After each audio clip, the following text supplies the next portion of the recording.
Imagination can either lead you to hell or heaven. It's like a drug, LSD. Many people experience ecstasy. They take a drug. Many people experience suffocation, suffering also. If you are habituated for nightmares, if you take LSD, you will have a suffocation feeling. Your LSD experience will be nightmarish. If you are habituated for sweet dreams, if you take LSD, you will feel like you are in heaven. That's all. It is intensifying what you think, intensifying what you imagine. The drug experience is nothing but intensification of what you are imagining, your imagination. Your imagination can lead either towards this direction or that direction. I can give you thousands of examples, thousands of stories. Especially I am constantly working with people's imaginations. It's my life. Last 6 years I am working with imaginations of the people. Millions of people directly and millions indirectly. Either trying to remove their imagination, alter their imagination, or redirect their imagination. Just today, one of my disciples was telling me,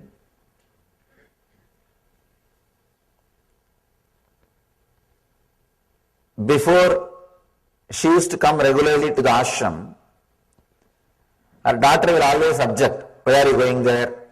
You are not attending us. You are not caring for us. The family pressure. Now, daughter also attended the program. Now she says, how could you come back? How could you be away from him? I am not able to. I am not able to be away from him. Earlier, how are you able to come back even after being around him? So her imagination, when she had wrong imagination, she was not able to relate with the mother. She was fighting with her, saying, why are you going? Now when she has the right imagination, she is fighting with her. Why did you come back? It's a mind. It is imagination. Continuously, I am working with imaginations of the people. Many times, the imaginations become so strong, they can either completely move from the spiritual path or completely get enlightened. People sometimes ask me, how can imagination lead to enlightenment? After all, it is mental activity. How can that lead you to enlightenment? It's like somebody taking poison. Taking poison is an action, but that can lead them to death, beyond actions. Same way, the right imagination is taken, the mind will disappear, you will be beyond the mind. You will be beyond mind. You will be experiencing the no-mind state or the ecstasy. The next thing, sleep. Patanjali says, sleep can lead you to joy or suffering, anguish or non-anguish. Almost 1/3 of our life we spend in sleeping.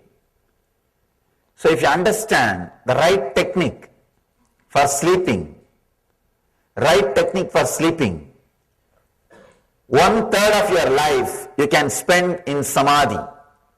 See, the only difference between your sleep and samadhi state, the ultimate enlightened state, is samadhi minus awareness is your sleep. Your sleep plus awareness is samadhi. Enlightenment is nothing but being aware when you are asleep. That's all. When you are asleep, there are no samskara, engrams active. There are no memories active. You are completely silent, relaxed, settled.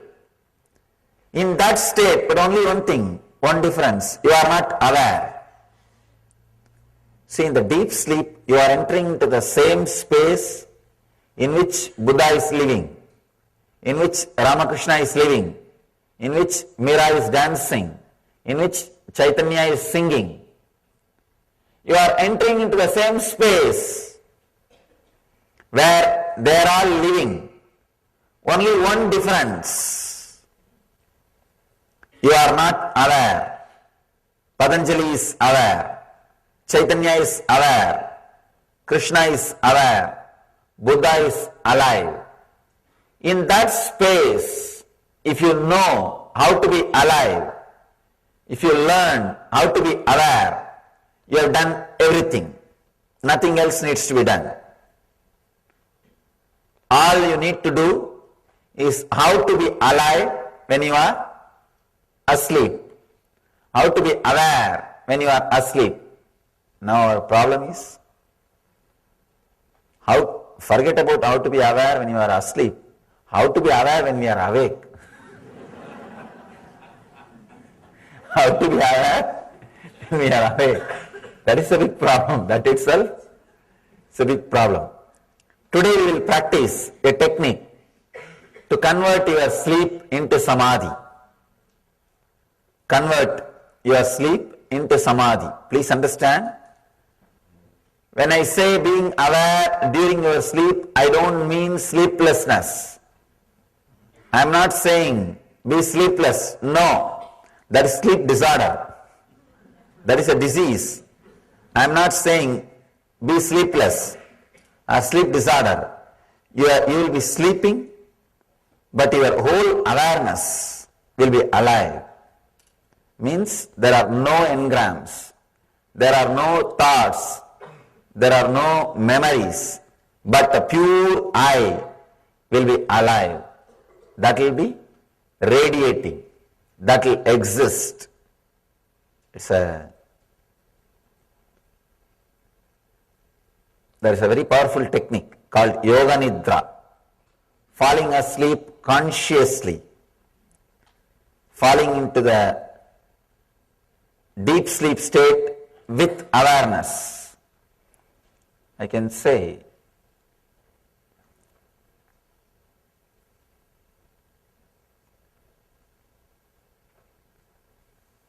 if you can drop into that state with awareness and come back, suddenly your whole system will be new. Your whole system will be different. Your whole system will respond to the world in a completely different way. If you fall asleep, if you sleep very deeply, if you have a good sleep and come out, your system will be fresh. It will respond to the world in a very different way. If you are stuck in the dream state and come out, your system will be different and it will not respond properly to the life, to the day. If you fall into the samadhi and come out, if you fall into that deeper state than the deep sleep and come out, you will eternally respond to this world only through joy, only through bliss. That is why we call that state as eternal bliss. If you experience that state and come out, you will see you are radiating eternal bliss, eternal joy. Sleep is one of 5 modifications Patanjali speaks about. There is so much we can talk about sleep.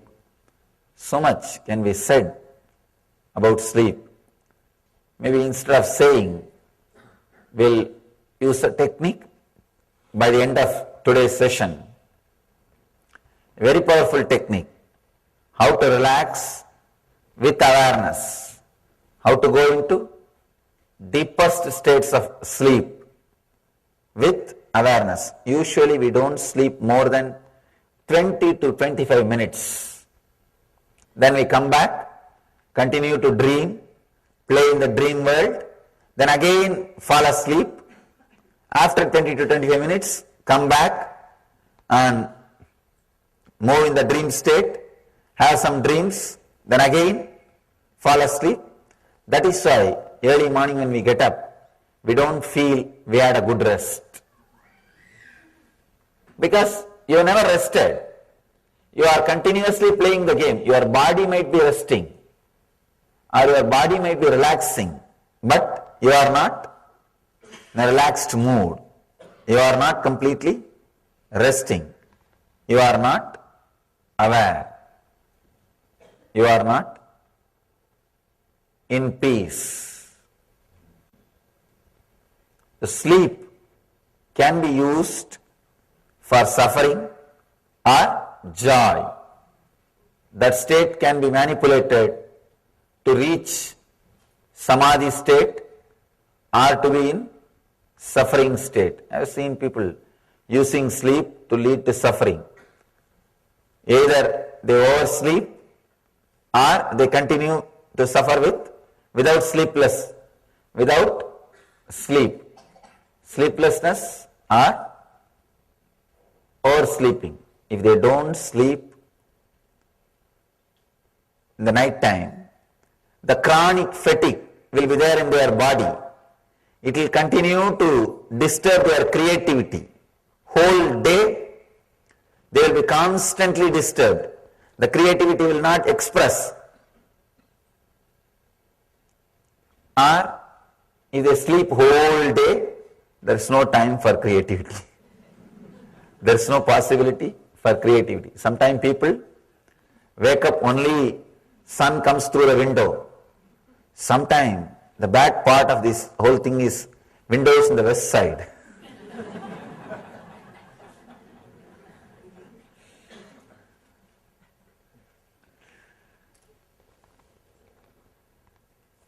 Tired of taking rest. Human being is the only animal who are tired of taking rest. Any other animal, morning if you wakes up, you will be fresh, jump, act very alive. Human being is the only animal, when he wakes up in the morning, just rolls and pulls the blanket. Especially that early morning sleep with the blanket will be tired of taking rest.